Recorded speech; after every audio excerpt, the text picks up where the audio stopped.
Hey everyone, I'm back to do my first ever vinyl update. I'm just going to show you guys 4 records in this vinyl update, so nothing too crazy, but like not crazy as in numbers, but the 4 records that I'm going to show you are really good. So that'll be exciting.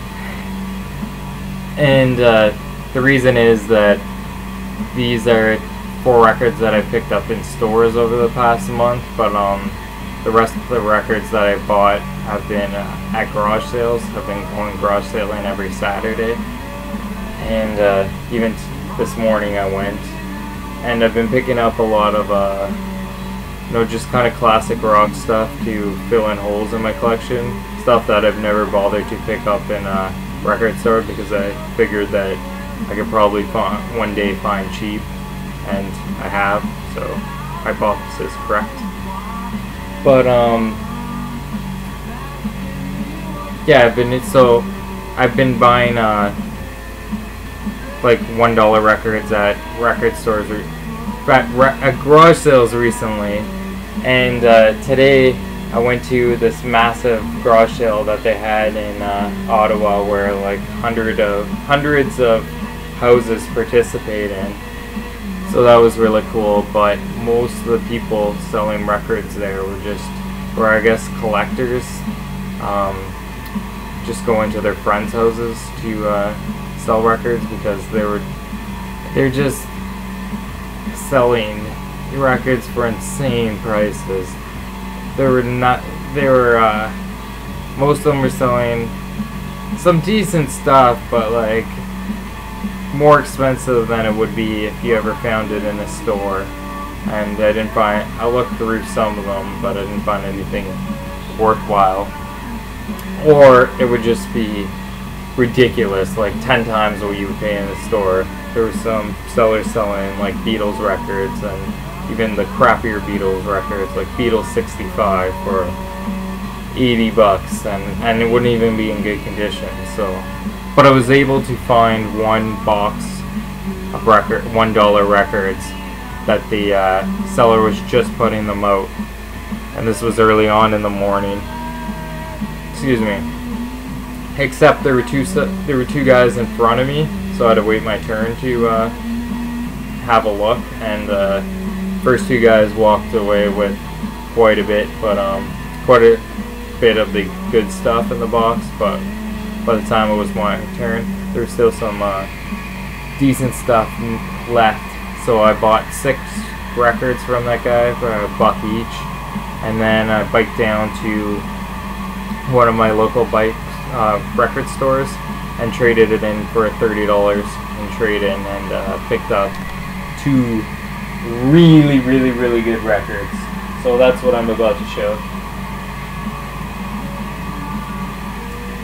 Sorry for all the blabbering. First up is Thelonious Monk's Straight No Chaser. This is a beautiful condition copy. Like, look how clean that black slick is. Normally when they have paper on the back, get some dirty ring wear, but this one I seem to avoid it. Pretty sure this came out in 1967. This is original on 2i Columbia.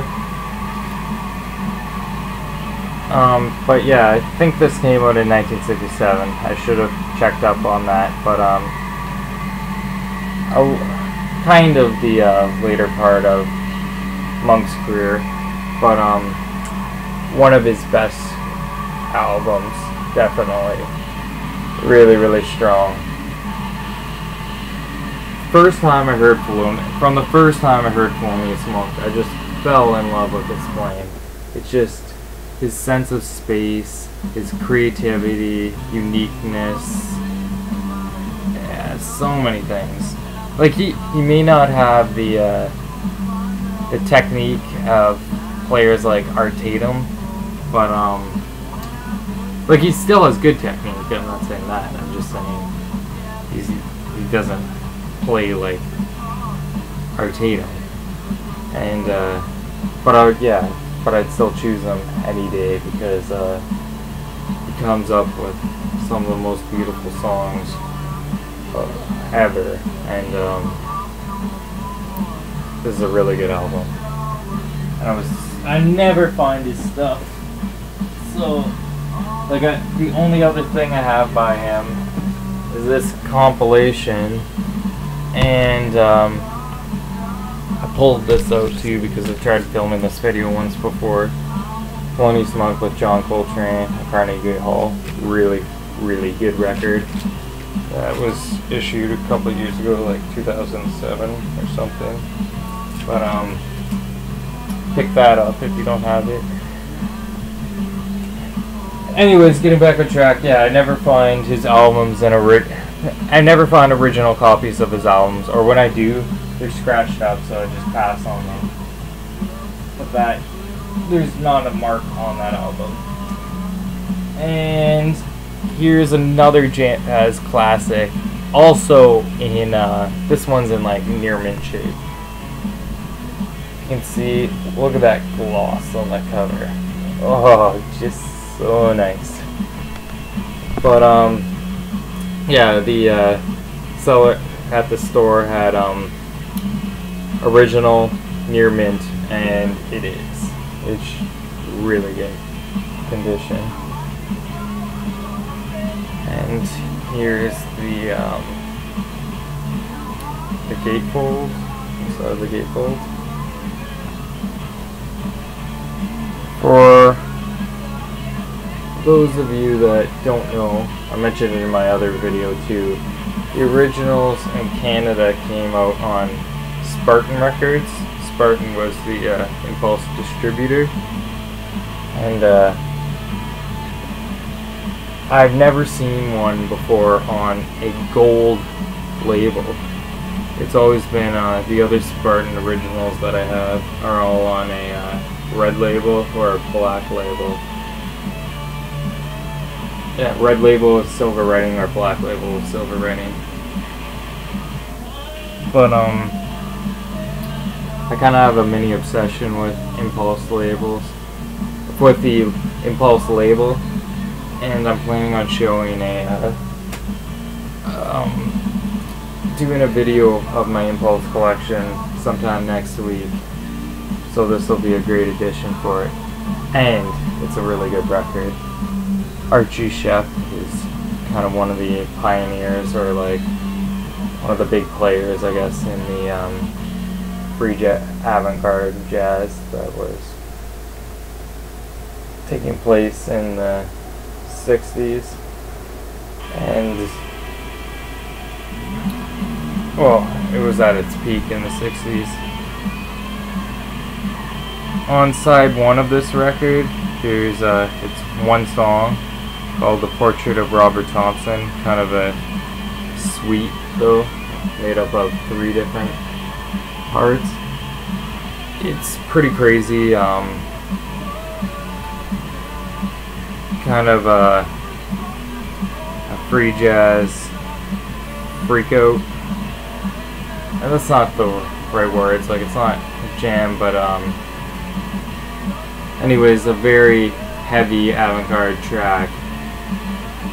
And I read a couple of reviews about this album prior to purchasing it, and some of them weren't that favorable. Said that the track was too much to take, but I found it perfect. Like it definitely was out there, but wasn't hard to take at all. Like it was a really fantastic song. Favorite song though on here has got to be the title, like "Mama Too Tight." Falls into a good groove and really carries that song along. I'm running out of time, so I gotta speed up. But this next album is gonna make a lot of people are big fans of in this community. It's Faust. They're self-titled. This is This is on Recommended Records, and Recommended Records. I don't know too much about the label, but I think they did some other krautrock stuff, but Faust for sure. They started re-releasing or reissuing a lot of the krautrock albums, like reissuing Faust's catalog in the late 70s, and I was able to find this for a fairly good price, and it blew me away. It a lot of just kind of half musical ideas all mashed together.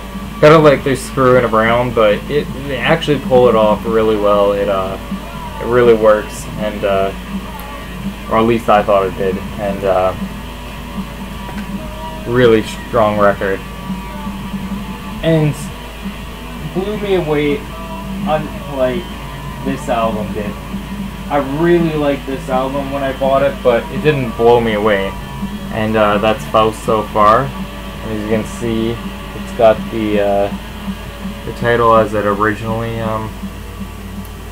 was put. This is an original. This is also on Recommended Records, but I found this a year and a half ago in Sudbury, Ontario. And so it's kind of cool that I have two copies, like two Faust, their first two records on Recommended Records. Excuse me. Be a nice one day to, you know, maybe get a complete collection on Recommended. Well, originals would be great too, but they go for crazy prices.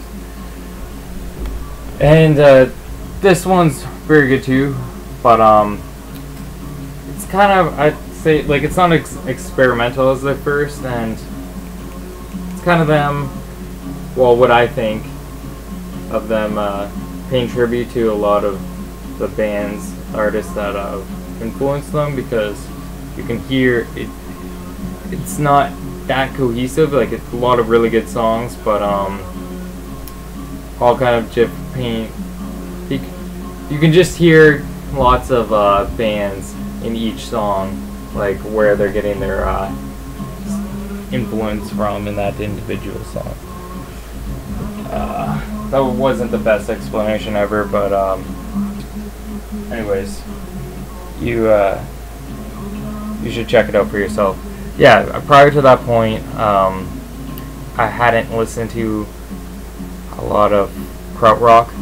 I first introduced to it actually when Big Star started filming his videos, and then he started talking about krautrock, and up to that point I hadn't even heard of it. So when it started, you know, a lot of people started getting into it in the community, I checked out like Can, but prior to buying that album, I hadn't really heard any of the other krautrock bands. And so when I picked that, but I kind of like, I'm starting to get into it, but I'm going to wait till I find really nice copies of each album, like each of Can's albums and stuff like that, and before listening to them to kind of make the experience better, to buy the album and then actually hear it for the first time. I have heard clips on YouTube and stuff, but I've forgotten some of it and stuff, so it'll still be like a new experience. Anyways, rambling. And I think I'm getting high on time. So last album I'm showing is Dinosaur Jr. I've been a fan of this band for a long time. Started listening to them in high school, which is actually a little crazy because I didn't know that many bands outside the mainstream. Like, I listened to your standard like Nirvana and stuff like that, and Pixies, but still Pixies are pretty big. But anyways, I did have some Dinosaur Jr. tracks on my iPod, and one of them was Just Like Heaven. And so when I found this in the record store, I've been waiting to find originals, and they're pretty tough to come by, so I don't have any Dinosaur Jr. in my collection, but I really wanted it because this is one of my all-time favorite albums ever. And what I came across it in the record store, anyways, this is a 2005 Baked Goods record version, and they added Just Like Heaven onto it, so I thought, well, this is as good a time as any. There are no other versions with that track on it, and it fits along with this album.